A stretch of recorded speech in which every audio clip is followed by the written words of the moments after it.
Hey everyone, in this video, I'm going to take you on a tour of my little home YouTube studio and show you some of the equipment that I use to bring you content. Before we get into the video, let me jump in here for just a second and let you know that everything that I'm going to show you here today, I'm going to link in the description below with an Amazon affiliate link. If you click those links and then purchase anything, the channel will earn a small commission and that will help produce future content. So that's a way you can support this channel if you like what you see without it actually costing you anything. So consider clicking those links and ordering anything you see here today, or pretty much anything else that you're interested in ordering on Amazon. And also, don't forget to subscribe because I would love for you to be part of this community. Now let's get started. Videos on this channel have been produced using a total of 5 different cameras to date, which might sound a little bit crazy when you consider how small and relatively new this channel is, but what I would do is I would get a camera, I would use it, I would figure out what I like, figure out what I don't like, and then move on to something else. Having said that, 95% or more of the content that you see produced now on this channel is coming from one main camera. And that's what I'm shooting on right now. It is the Sony Alpha A7 Mark III. It's a full frame interchangeable lens mirrorless camera, which means it uses a large full format sensor that is equivalent in size to a 35mm frame of film. And what that basically means is that you're gonna get better image quality out of this sensor than a camera with a smaller sensor, generally speaking. Better low light performance with less noise, more dynamic range, just a better overall picture. Now, what makes this camera really stand out for me is the in-body image stabilization. So the sensor is actually suspended and the camera moves it around a little bit to counteract camera shake. That's a game changer for someone like me that has the camera in motion often for product shots and B-roll shots and stuff like that. It really helps smooth out the footage and get a better overall shot. I used to shoot Canon cameras and none of their cameras have that feature. You have to rely on lens image stabilization, but the problem is when you get some of the high-end lenses, some of the premium optics that they make, they don't actually have any stabilization built into the lenses either, so you're kind of left with nothing. You can stabilize things in post-production, but you get some weird warpy artifact effects sometimes, so it's just not the best solution. So right now, the Sony Alpha A7 III is my main camera, and I am absolutely in love with it. The best cameras in the world with the largest sensors you can find are not going to do you any good unless you can put some decent quality optics between you and the sensor. Currently, I produce content on this channel using 2 main lenses, primarily. Those lenses are the Sony Zeiss 55mm f1.8 prime and the Tamron 28-75 zoom lens at an aperture of f2.8. The Sony lens is awesome. I mean, it's a fixed lens, so I only get the 55mm focal length, which means it's not very versatile. I basically get what I get in terms of perspective with it. And that is unless I want to move the camera back and forth to zoom in or zoom out, which is kind of a pain given how heavy this setup is. But that lens is super sharp. It's razor sharp because it's a prime lens, and it has that nice wide aperture of f1.8 that lets in a ton of light and makes it really good for low light, and also allows you to get that blown out background, blurred background effect that everybody likes so much. Now, the lens that I'm shooting on right now, the Tamron 28-75, is way more versatile because it's a zoom lens, but it's not quite as fast with an aperture of f2.8, but still quite good. One of the main features that really stand out for me with this Tamron lens is the minimum focusing distance. It is unbelievably close to the front element of the lens. So what that means is I'm able to get the camera really close to my subject, which is great for product photography, product videos, and all that nice B-roll that you see in some of my videos where it seems like the camera is right there with some of the gaming mice videos and stuff like that have a lot of really close-up work. That's because of this lens. It really is a game changer for this type of cinematography if you really need to get the camera up close like that. A lot of lenses won't allow you to do that. For example, the other lens, the 55mm lens, it's actually on this camera right here. Its minimum close focus distance is like almost 3 feet. It's ridiculous. So you're not going to get those up close impressive shots like that out of a lens like this. So this Tamron, very versatile, awesome lens for the type of filmmaking that I do. One of the most important features for YouTube filmmaking, especially if you're going to be filming yourself like I am right now, is at the very least your camera should have a flip forward articulating screen so that you can monitor what you're doing, frame your shot, get your composition, and all that sort of stuff. The Sony Alpha A7 III that I'm shooting on right now does not have this feature, so I rely on an external monitor. Currently, the monitor that I use is called the FEELWORLD Master, and it's a 5-inch external monitor that has some pretty high-level professional features, especially considering considering the price, which makes it pretty awesome. So I'm able to have zebra lines to monitor my exposure. There's histograms on there. It does focus peaking, which highlights what's in focus when I'm manual focusing, which is actually what I'm doing right now as I'm making this video. And it's just feature packed, and it's just great for YouTube filmmaking. And what's really cool about it is it's not massive like some of these other monitors that I have, like this guy right here, which is big and bulky and heavy. 5 inches is kind of like the size of a cell phone. It's a nice size, and it's really lightweight, surprisingly. So I'm able to slap a battery pack on that thing and also use it on my gimbal that I'll show you a little bit later. Let's talk about audio for a second. If you watch some of the first videos on this channel before I was really taking it too seriously, I was just pumping out videos and kind of testing the waters, if you will. I was just connecting an external microphone to my camera, and that microphone was I believe it was the Rode Video Mic Go. It's a really inexpensive external microphone that just kind of clamps onto the top of your camera hot shoe and records right into your camera. So the audio on those videos, if you notice, is like super echoey. It's not very professional, and it kind of really takes away from the viewing experience of the video. I upgraded that when I decided to take these videos more seriously, and what I went with is actually a pretty inexpensive setup. So keep this in mind and check it out if you're looking to take your audio to the next level. So what it is, it's actually sitting right here. This is an external audio recorder. It's called the TASCAM DR05 linear PCM recorder, and all I do is attach this little SONY Lav Mic to it, and I have this big long extension cable on the floor that, thank God, you can't see right now because it looks ridiculous. But I just run that up. It connects into the audio recorder. I press record, and it basically records my audio externally. And well, I mean, you be the judge. What do you think of this audio versus the audio when I first started the channel? There's a pretty big difference. This is nice. It's crisp. It's clear. There's little to no background noise. It's a really great way to get good quality audio without dropping thousands of dollars on professional gear. So definitely check that out. I think if you're looking for basically better, higher quality audio for your channel, or even if you're just starting out and you recognize the importance of high quality audio. Let's talk about what I use to hold up and support all of this equipment that I'm showing you.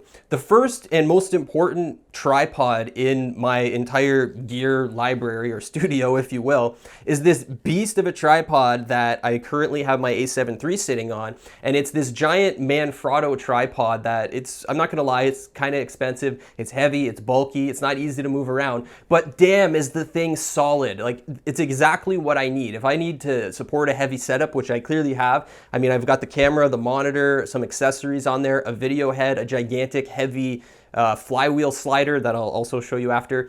It's a lot of weight that needs to be supported, so I need a tripod that's going to be solid with such a basically heavy payload that I need to sit on top of it. And this tripod does just that. So if you're looking for something that's really going to kick a lot of ass and be able to support a heavy payload, make sure you check this one out. And Manfrotto, and I'm going to totally sound like a fanboy right now, but I love Manfrotto products. They're just the next level in my opinion. The video head that I use is the Manfrotto MVH502AH, which is a professional fluid drag video head that allows you to dial in some different levels of drag on the pan and tilt axes and get those really smooth, professional looking pans. Super important in my opinion. Again, this is something that, I mean, it's not cheap, it's pretty high level stuff, but if you want to get those high-level, professional-looking shots, it's something that can really make a big difference and take your video to the next level. I also have a secondary Manfrotto tripod that is a little bit easier to move around. It's called the 290 Extra. It's actually holding up this camera behind me right now.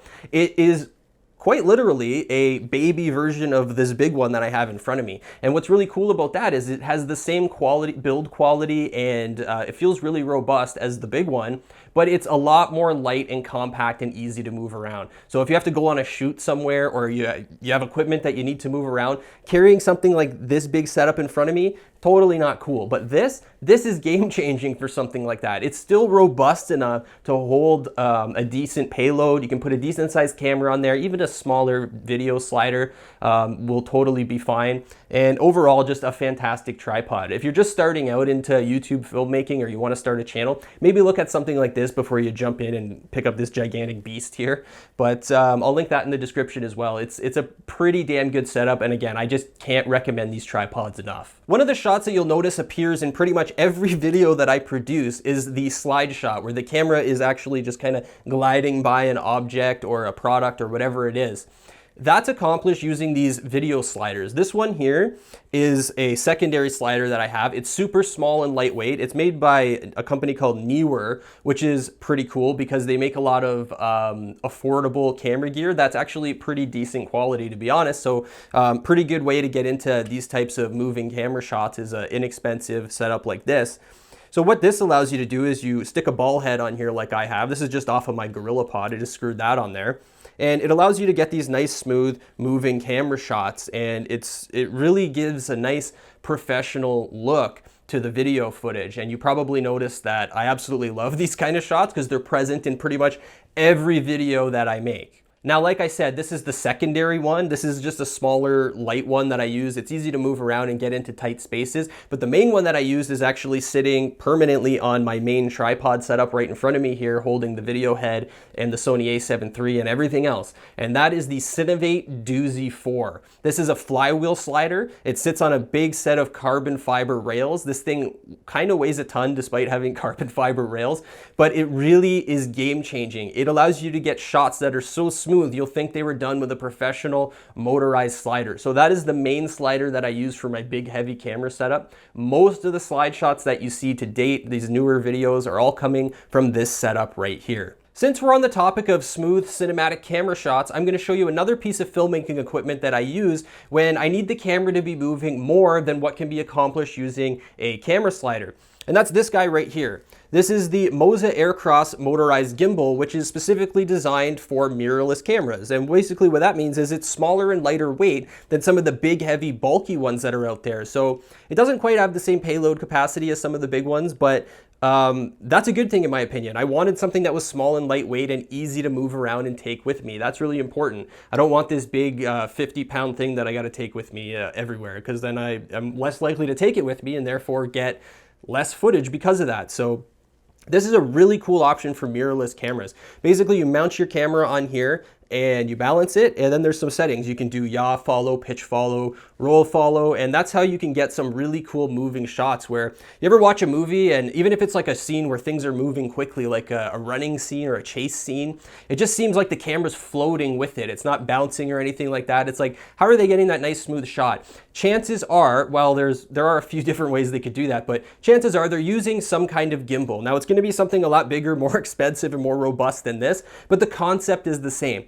Now this particular one here, the MOZA Aircross, it's really inexpensive for what you're getting. So this is an amazing way to take your filmmaking to the next level without spending thousands and thousands of dollars. So definitely check this thing out. If you've ever seen what a professional movie or commercial set looks like, you've probably noticed that there's an absolute crap ton of light lighting up the scene. And that's because light is absolutely critical to getting a good, clean, professional looking shot, regardless of the camera that you're using. Whether you're using something like this or just a $200 camera, it's not going to matter. Lighting is important. To light up my little home YouTube studio space, I use two main lights. They are continuous video lights affixed with 5000K temperature fluorescent light bulbs. And I basically have this room set up with a nice neutral gray everywhere, has a white ceiling and a really light colored carpet. And I just let the light sort of bounce around the room, and it gives this nice soft sort of giant softbox effect, if you will.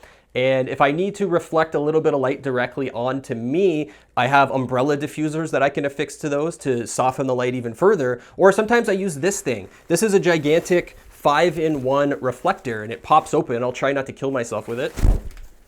Pops open like this, and you can use this to reflect nice soft tones of light onto the subject, whether that's me or a product. It really helps add some softness in the shadows sometimes and stuff like that. So a lot of the times I have this set up. It's behind the scenes, behind the camera. You'll never see it except for right now. This is a really cool piece of filmmaking lighting equipment because it's super inexpensive and it can make a pretty big difference in the overall look of your image. A lot of nice, soft, reflected and diffused light can really give you that professional look in your videos. Another type of continuous video lighting that I use is this thing right here. This thing has 160 individual LED bulbs inside, and it allows you to basically turn it on, and then it's adjustable, so you can dim it, you can brighten it, and then what's cool is you can slide filters or color gels over the front of it, and that's what can kind of give you all sorts of different colored effects for your lighting. And a lot of my videos, if you notice, behind me, obviously there's LED light strips with my computer all along my desk and everything like that. But what you can't tell is a lot of times this sound panel casts this nice red glow up here. And that's actually this. Usually I just stick this thing behind my monitor with a red gel over top, and it just casts this nice red look up there for the duration of the video. It adds a really nice effect. Super inexpensive. You can use this to basically provide the main light for your video if you want, because it gets pretty bright. But you know, adding those little accent colors and stuff like that can really add a lot to your videos, and it's a really cheap way to do it. So make sure you check these things out. They're battery powered, and I'll link you to the batteries as well if you need to pick some of those up. Really quick, I just want to show you this other monitor that I just pulled off the tripod that I have sitting behind me here. This is made by that Neewer company that I mentioned earlier, and it's a super cost-effective budget solution for a monitor if you need to see what you're doing for any type of filmmaking. It's not going to have those higher level features that I talked about with my FEELWORLD Master that I'm shooting on right now. Don't expect to be able to monitor your exposure, see histograms or zebra lines or anything like that. It doesn't do that. But what it does do is it gets really bright, and it's a big 7-inch screen. So it makes it good for use outside in sunlight or bright lit situations where you really need that brightness of the screen to see what you're doing. Really cool option. It is battery powered. It uses the same Sony battery packs as pretty much all the stuff that I'm using right now, including that video light I just showed you. So make sure you check that out as a cost-effective solution to get yourself going, or if you just need a secondary monitor or something like that. But more importantly, what I want to talk about is this little arm that's attached to it that I use to mount it to tripods and different sorts of things. This is also made by that Neewer company, and this thing is absolutely awesomely versatile. Like it has this little crab clamp on the bottom, and just by turning this little screw here, you can widen it or clamp it down on pretty much anything that you have in here. It fits on the big tripod, the small one, but most importantly, the coolest thing that I like to use it for is I have this backdrop stand that's sitting behind the camera setup right now, and that's over top of a table with a whiteboard on top. So what I'll do is I'll clamp one of these up top there and mount a camera here, and I actually can get this nice solid overhead camera setup for these top-down sort of product shots or any type of top-down footage or photography that I need to do. These things also super inexpensive, and they're strong. They can handle the weight of the camera. And that pretty much covers all of the main equipment that I'm currently using to produce content for this channel. As you can see, it's really not a big space that I have here, and it's definitely not a Hollywood movie studio, but you can still get some pretty good results with the type of equipment that I have. Actually, even with equipment that's not quite at the level that I have, you can get good results and produce pretty good content for YouTube. You can do a lot of YouTube filmmaking without spending tens of thousands of dollars, and I think that's kind of what I was trying to show in this video. You can get some decent equipment. There are some budget options out there that do a pretty good job and allow you to produce some decent content. So if you're looking to start a YouTube channel, if you have any questions about any of the stuff that I showed you, or any equivalents, or if you're looking at cameras or anything like that and you have questions, just leave a comment below. I always try to answer questions. I'll do my best to help you out and help you make a decision that's going to be best for you and for the type of filmmaking that you're looking at getting into. I hope you enjoyed this behind the scenes look. Don't forget to like and subscribe, and check back soon because there's a whole lot more content coming soon. See ya.